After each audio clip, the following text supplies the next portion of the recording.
Each and every Monday is $9 Monday at WagerTalk.com, and all daily picks packages are priced at only $9, including 5% best bets normally priced at $35. As an added bonus, any picks packages loaded early for overnight Tuesday or action during the week will also be priced at $9 until midnight on Monday. So make sure to take advantage of getting these $25 and $35 picks for only $9 before the clock strikes 12 and they return to regular price.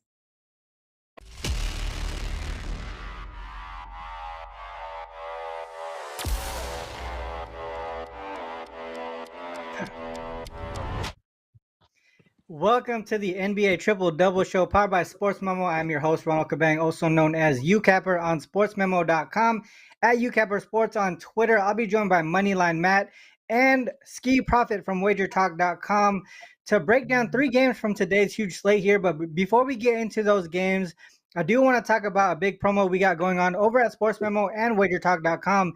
It is the March Madness Bonanza special. We got a lot of college basketball left. You can get the remainder of the college basketball season from your favorite cappers for just $149 each. That's through the national championship game, and there's no coupon needed for this deal. Once again, that's $149 for the remainder of the college basketball season. That includes all the tournaments through the national championship game. And you could just head over to your favorite college capper page on WagerTalk and SportsMemo.com. No promo code needed. Head over to SportsMemo.com and WagerTalk.com after the site here, after the show here. Utilize the free odds pages. Utilize the free picks and analysis that all the cappers provide on a daily basis. It's a tool that you can use. All you got to do is sign up with your email, and it's all free information there. Other than that, guys, hit the like and subscribe button before you go. It only takes a couple clicks, and it also helps our show grow tremendously.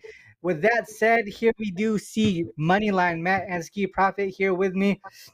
It is Monday, so I always want to start off the show pretty, transparent. Obviously, flat weekend again for me here. As far as like overall goes, I was number one over at SportsMemo.com for like 4 to 5 weeks. But the last week and a half has been pretty bad. So I'm on a bad run right here. I do want to start off the weekend on a good note though, and hopefully Matt and Skee can bring some good vibes here. Matt, how's your weekend going? How did your weekend go? Yeah, so I had a pretty solid weekend. Honestly, I had 8 straight days of profit that sadly came to an end last night. I went 2-3 yesterday, so the 8 straight days of profit did come to an end. But UFC this Saturday, I didn't touch any NBA, just wanted to focus on the UFC. Ended up going 2-1. I had a 4% play on John Bones Jones. He made that nice and sweat-free for all of us. And yeah, like you said, Ron, one streak ends, it's time for another to begin. So it's Monday, ready to break it down with you and Skeet, and excited to talk about this slate. Yeah, Skee, how was your weekend, man? I'm right there with Matt. I've had 8 profitable days out of my last 9, but one of them that was not a winning day was on the weekend. I want to say it was Saturday. It was the Wizards versus Raptors game, and really, I had the under in that game. It went to overtime. That's the difference between a winning and losing day. So, in general, I've been seeing the board well, and hopefully, I can contribute to this show. All right, well, let's get into the slate today. We got 3 games. The first one up, the Hawks and the Heat. These 2 teams just played each other on Saturday. The Heat won 117-109 as 2.5-point favorites. They went under the closing total by the hook. This is a second of a 4-game road trip, but they didn't have to travel since they stayed in Miami. The Heat have been in bad form the last few weeks, winning and covering in only 2 of their last 8 games.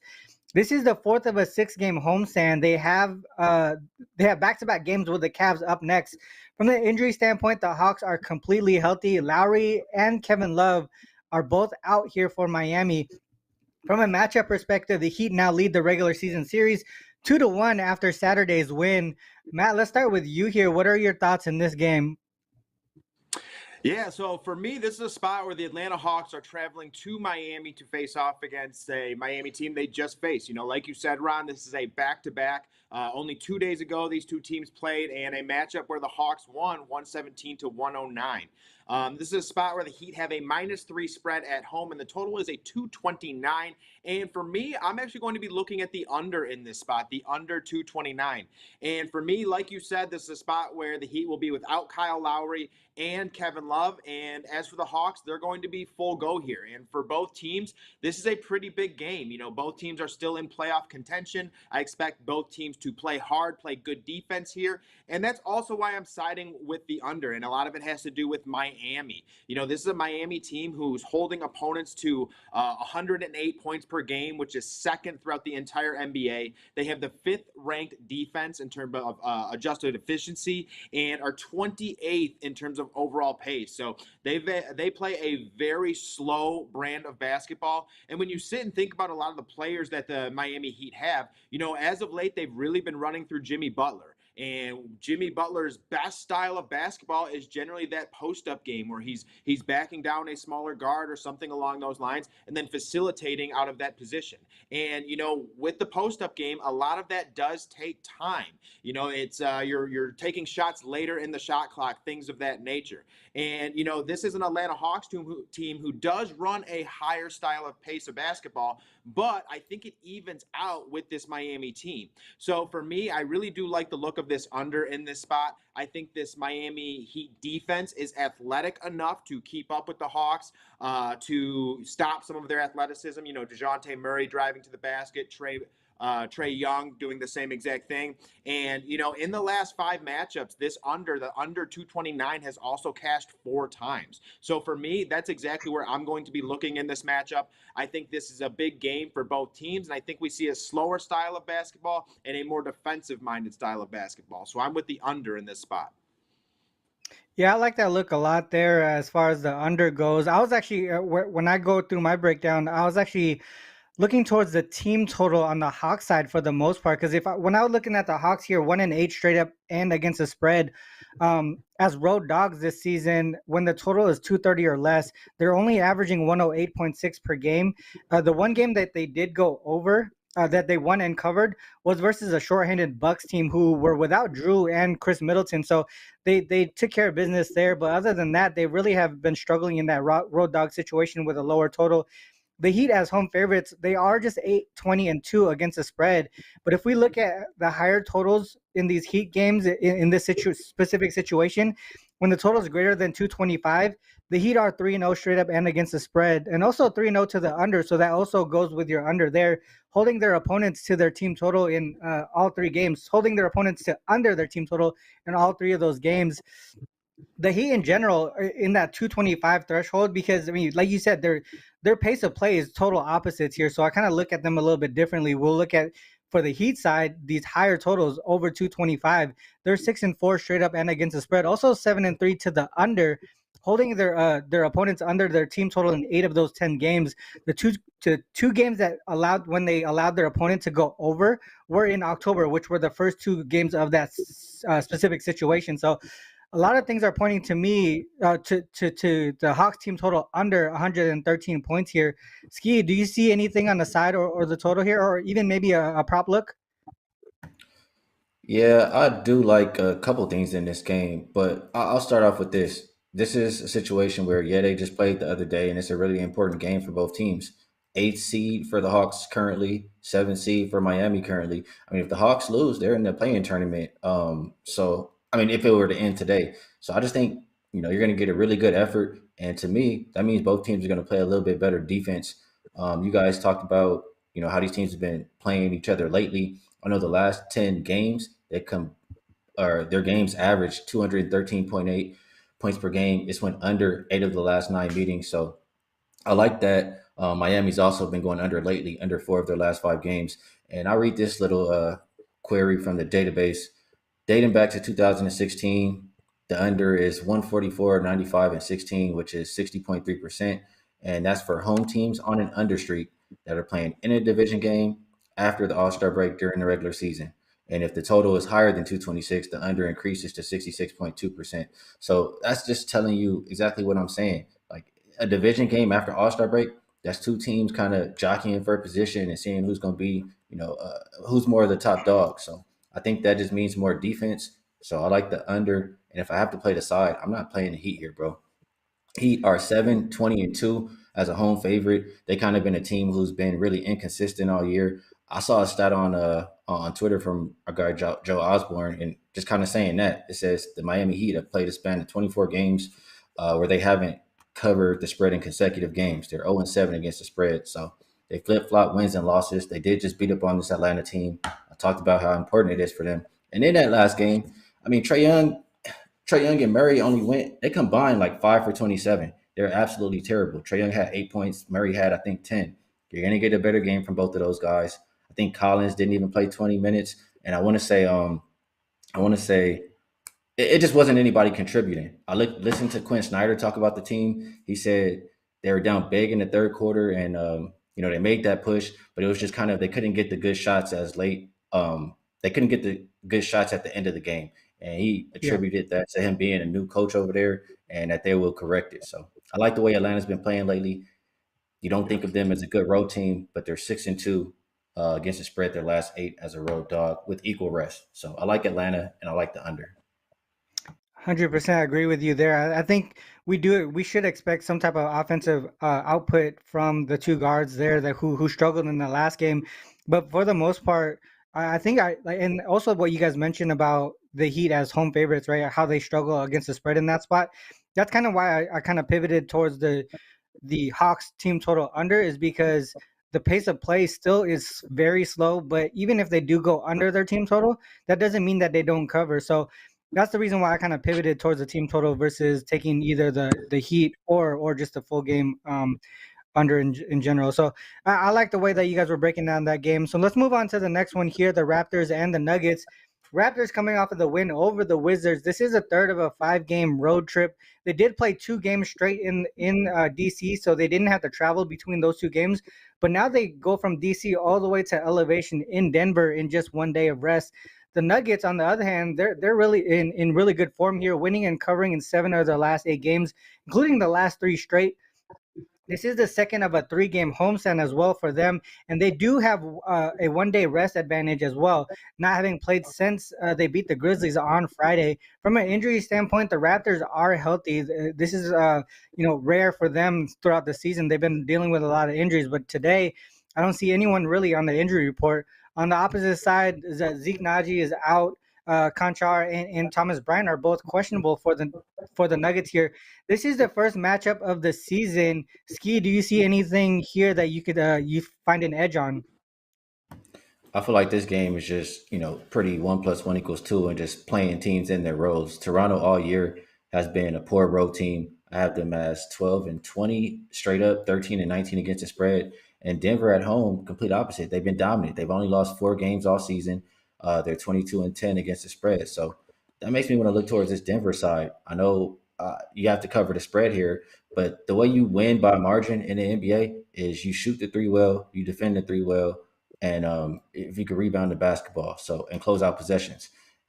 Denver does all of those things well. They're top 5 shooting the 3, defending the 3 on the season, and they're a top 5 rebounding team post All-Star break. So I like that going up against the Raptors team who's bottom 5 and those same categories that I just listed.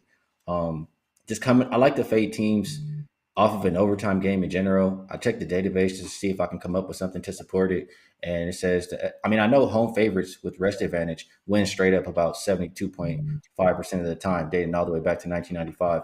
And Denver, when they win at home, I have them here by about 12 points per game or somewhere around that range. So home favorites between 5 and 10 with the rest advantage when their opponent is off of an overtime game. They are 87, 56, and 9, which is 60.8% against the spread. That's since 1995. And if you look since 2017, it gets even better, 73.3%. So I like the Nuggets minus the 6 or 7 points. I know the line's been flopping back and forth. Yeah, I definitely agree with you there, especially the rest advantage and also the travel situation there for the Wizards. A lot of things really pointing towards that Denver side. Is that something that you're looking at too, Matt? Are you looking towards Denver or focusing in on a total or maybe even a prop? Yeah, I have a couple looks from this game, but I am definitely with Skee. My number 1 look is going to be the Denver Nuggets here. When looking at this Toronto Raptors team, this is just not a team I can bet on at this point in time. And in all honesty, I don't think I'll have a Toronto Raptors bet for the rest of the season. This team is so inconsistent, not just from a whole team perspective, but even from a player prop perspective. It's very difficult to pinpoint who's going to go off every single night. With Fred VanVleet, Gary Trent, Scotty Barnes, Pascal Siakam, you would think this team would would be a little more consistent, but they're just not. And, again, going back to Skeet's points, this is a Denver Nuggets team who is the best home team in all of basketball. They're 29-4 straight up, 22-10-1 against the spread. And again, as for the Raptors, this is a team who's 12-20 straight up while on the road and 13-19 against the spread. So for me, another player that I'm definitely looking at right now is Nikola Jokic. Jokic has been playing unbelievable basketball. He plays far better at home on top of that and tends to get more triple doubles at home as well. So I think the Jokic triple double is another great look tonight. For him, he's generally always going to get those points and rebounds. And the number one worry is generally those assists. And with as well as the Denver Nuggets have been shooting from the outside right now with guys like MPJ, Aaron Gordon's back with his cuts to the baskets, Kentavious Caldwell-Pope, Jamal Murray. I think the look for the Jokic triple-double is once again another good one. And this morning it was about plus 110. And I'm sure a lot of people have been taking that, so it might be closer to even money, minus 110 right now. But as easy as he's been hitting these as of late, I think once again, it's a great look. So for me, it's Nuggets or nothing, and I'm definitely taking a look at that Jokic triple-double tonight. Yeah, I mean, for that makes the three of us then, because I can only look towards Denver as well. Historically, the Raptors have not fared well in Denver. They're just 2-5 straight up, 1-6 against the spread. Also 5-1-1 to the over, facing the Nuggets in Denver in their last 7 games in that matchup. Raptors struggle on the road in general. I think Skee mentioned 12-20 straight up, 13-19 against the spread. Also 18-13-1 to the over, really struggling on the defensive side of the ball. On the opposite side, the Nuggets at home, I think they're one of the best teams at home, 29-4 straight up at home, 22-10 against the spread. If you include that they're playing at least their second straight home game in a row so they don't have to travel, they're 15-1 straight up, 12-3-1 against the spread. And then if you add to the fact that they're facing a non-conference conference opponent, 5-0 straight up, 5-0 against the spread, 4-0-1 to the over. They're averaging nearly 130 per game and only allowing 114 per game in all of those 5 games, winning by double digit in all 5 of those games. And that includes teams against the Celtics, games against the Celtics and the Cavs in that spot. So for me, a lot of things are pointing towards the Nuggets. I think one thing to take advantage of is that travel spot. So maybe a stronger lean to the Nuggets early, maybe that first quarter or the first half. Yeah, that would be the only ways that I look for that game there. Let's move on to our last game of the slate here that we're going to be talking about. Pelicans and the Kings. Pelicans have been struggling lately, losing and failing to cover in 5 of their last 6 games. This is the last of a 3-game road trip for them before a 4-game homestand. They do have a slight rest advantage, not having played since their loss to Golden State on Friday. The Kings, they're coming off of the outright loss to the Wolves on Saturday. That broke their 5-game winning streak. It seems like their lack of defense finally caught up to them. But today they're facing one of the teams that have been really struggling offensively the last few weeks here, especially without a lot of their key players. This is the third of a 4-game homestand for the Kings tonight as well. From an injury standpoint, Nance, Richardson, Alvarado, Zion, all out for the Pelicans. And then Valanciunas is questionable for them as well. So he's going to be someone that we need to keep an eye on depending on where we bet this game. Fox and Holmes are both questionable for the Kings too. So Fox's status is going to be something that we need to keep our eye on as well. From a matchup perspective, the Pelicans, they pretty much smashed that first game there. They beat the Kings in the first matchup between each other this season. Pelicans 136-104 as 2-point home dogs. They flew over the total of 228. Fox was out that game, and on the Pelican side, BI and Zion were out for that game as well. BI is going to be there today. Fox is still questionable, like I mentioned earlier. Skee, what are you thinking about this game? There are a lot of different angles to look at just because of the injuries that are especially on the Pelican side. Yeah, this is my least favorite game out of the slate for today, but I agree that the Pelicans are struggling to score, and because of that, it makes it hard for me to trust a full game over. Even though Sacramento's been giving it up, right? They're allowing over 130 points per game the last 2 weeks. So I guess to sum it up, the only way I could play the total one way or the other would be towards the over. I know the home road splits for both of these teams, they're combined 40 and 24 that way. I think I'd probably prefer Sacramento team total just a little more because I trust their offense. And thinking about why the Pelicans are over teams on the road, it's more of what they're giving up more than what they're scoring. So Kings team total would probably be the way I play this game if I'm getting involved.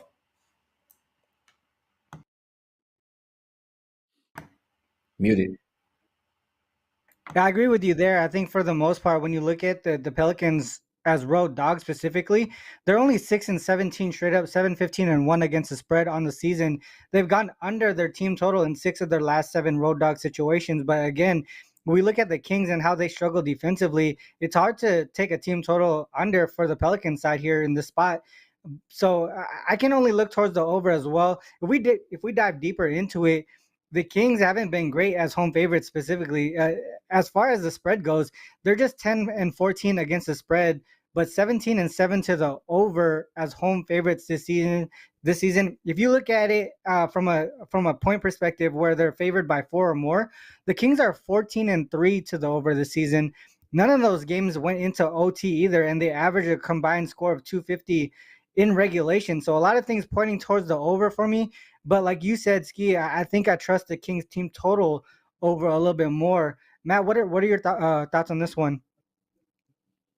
Yeah, this is it's kind of funny because this only happened one other time on this show, and I have the exact same play once again. I have the Pelicans and Kings over 237 in this spot, and honestly, I did not think about that Kings team total. I think that's a great look because if there's one team that's going to slip here, it would probably be the New Orleans Pelicans. I think the Kings are, especially coming off a loss, they're going to be ready to ball. And I personally do expect De'Aaron Fox to play, but even if he does not, I don't believe the pace of the Kings shifts all that much because you still have someone like Davion Mitchell coming in. You still have someone like Malik Monk who handles the basketball, pushes up the court, things of that nature. So I still expect this team to be pretty fast-paced.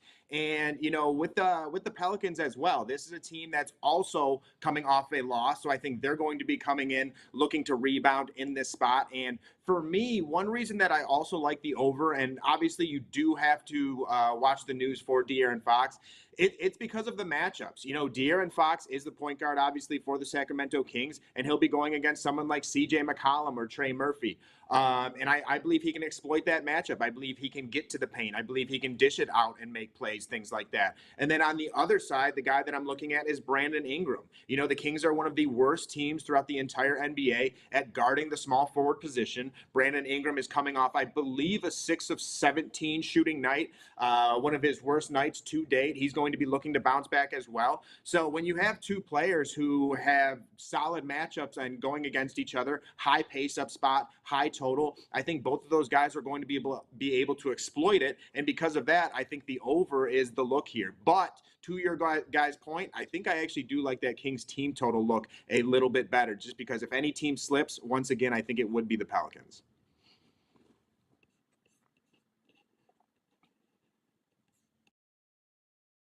My bad. So when I look into that road dog situation a little bit more for the Pelican side, I dove deeper into it, and I looked at how they faced conference opponents with a winning record. They've actually failed to cover in any of those games and failed to win in any of those games as well.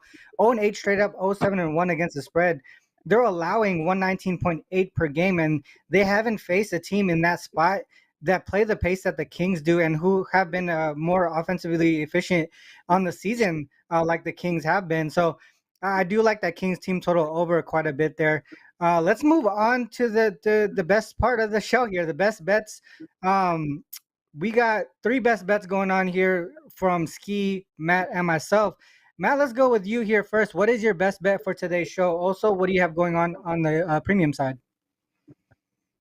Yeah, like I was saying before, guys, we had 8 straight days of profit with the NBA and the UFC. Ended this Sunday, so we're looking to start a new streak. And I got 2 plays loaded over on SportsMemo as well. And one thing that I'm also going to be doing every single Monday, I am going to be loading an even money same game parlay for the 10-day challenge. So I'll have a free play over on my page with a same game parlay equaling about plus 100. We're going to get that 10-day challenge going, see how far we can get. But for today's best bet, I am looking at this New Orleans Pelicans and Sacramento Kings game. You guys know I love high totals. I love pace-up matchups. And we're going to be looking at Brandon Ingram in this spot and going over 26.5 points. Because like I said before, this is a spot for Brandon Ingram and the New Orleans Pelicans team where they're both looking to bounce back. This is a -5.5 spread and a 237 total to go with it. On the season, this Kings team has been one of my favorite teams to target all season long because of their high pace and their lack of defense. Brandon Ingram is coming off a 6 of 16 shooting night for 17 points, and I think it's a perfect bounce back spot, honestly. In addition to that, this is a New Orleans Pelicans team who will be without Josh Richardson. Not like he takes a ton of shots, but those shots got to go somewhere. And then another guy on top of that is Jonas Valanciunas. If Jonas Valanciunas is not in that middle, we could also see this game pick up in pace even more than before. Joe Val is a game time decision, so he could end up playing, but that's also a guy who has volume, who has shots, opportunity, and if he does not play, I think that goes right to Brandon Ingram. In this spot, I think, again, a lot of the opportunity, the volume, it's going to be left for Brandon Ingram and CJ McCollum to pick up a lot of the work here. The Kings have the 26th ranked defense throughout the entire NBA, the 9th pace overall, and are actually one of the worst teams throughout the NBA at guarding the small forward position. On the season, they're giving up 23.23 points per game to the small forward position, 3rd worst throughout the entire NBA. And again, kind of some of those trends we talked about before. The Kings are 21-10-1 to the over at home, and the Pelicans are 19-14 to the over when away. So again, we're trying to find as much opportunity as possible, as much volume, and a spot where a game could absolutely go off. If that game goes off, there's a good chance Brandon Ingram goes along with it. So I'm with Brandon Ingram over 26.5 points tonight. Yeah, that look makes a lot of sense with all the injuries going on over on the Pelican side. Also, that pace-up play that you mentioned. So I like that look a lot here. Skee, let's go with you. Let's talk about your best bet for today's show. Also, what do you got going on over on the premium side at WagerTalk.com? Yeah, today is $9 Monday. Just like Matt, I think I've won 8 of the last 9 days, and I have a 4-pack up and available if you'd like to be involved over there. For the best bet for the show, I mean, I talked about this game for probably about 5 minutes early. I think it was the first game we talked about, first or second. But I like Atlanta and Miami under the 229.5, whatever the number you can get. And it's a lot of reasons to like it. But it's a game that means a lot to both of these teams as far as playoff seeding is concerned down the stretch. So that means defense for me. If you want to know more of why I like it, listen to the breakdown earlier. Under 229.5. I like it. All right. Well, for me, I got the Celtics. I'm looking at that Celtics and Cavs game. I got the Celtics under their team total tonight. The Celtics are 3-1 to the under as dogs this season. The other thing that I was really focusing in on is how they do after OT games. And they're 3-0 to the under in road games following an OT game, only averaging 106.3 per game while being favored in each of those games. And also, all 3 of those games had a total over 225. Today, we're seeing a total at, what is it, 219, 218.5. So I'm expecting them to kind of struggle offensively here. And on the Cavs side, they only allow 104.3 points per game at home. They are the second best defensive rated team in the league as far as home play goes. Also, they play the slowest pace in the league in home games. At home versus teams with a winning record, and the total is less than 20. The Cavs are 7-2 straight up, 6-3 against the spread, 6-3 to the under, allowing just 98.8 points per game in that spot. And in those 9 games, the Cavs allowed their opponents to go over their total in just one of them. That went into OT, and they still went over by the hook only. The Celtics team total is 106, so I think they struggled to get to that spot there. The last time they played in Cleveland, Boston did score 107 in regulation. I think they struggled to score today in a even worse spot, coming off a double OT game. Also, no rest. Also, the possibility of some load management news from the Celtics later on in the day. They already just announced Horford being out while we were doing this show, and there could be more news later on. So, to me, I like this team total under 106. From a premium side, I do only have one play up today in the NBA. I'll look to see if I could add any more, maybe something on the prop side. But other than that, guys, that is the show. The best bets and the breakdowns were all great today. I feel like, well, once again, sportsmemo.com and wager.com for wagertalk.com for Skee Profit, Moneyline Matt and myself over at sportsmemo.com. Like Skee said, it is $9 Monday. All picks and packages on the site are just $9.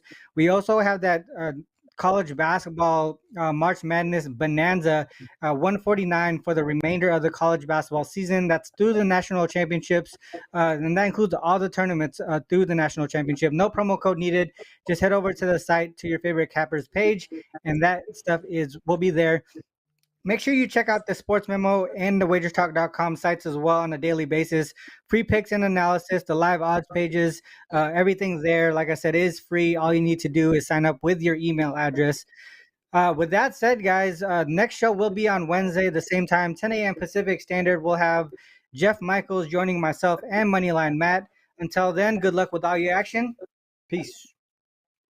Each and every Monday is $9 Monday at WagerTalk.com, and all daily picks packages are priced at only $9, including 5% best bets, normally priced at $35. As an added bonus, any picks packages loaded early for overnight Tuesday or action during the week will also be priced at $9 until midnight on Monday. So make sure to take advantage of getting these $25 and $35 picks for only $9 before the clock strikes 12 and they return to regular price.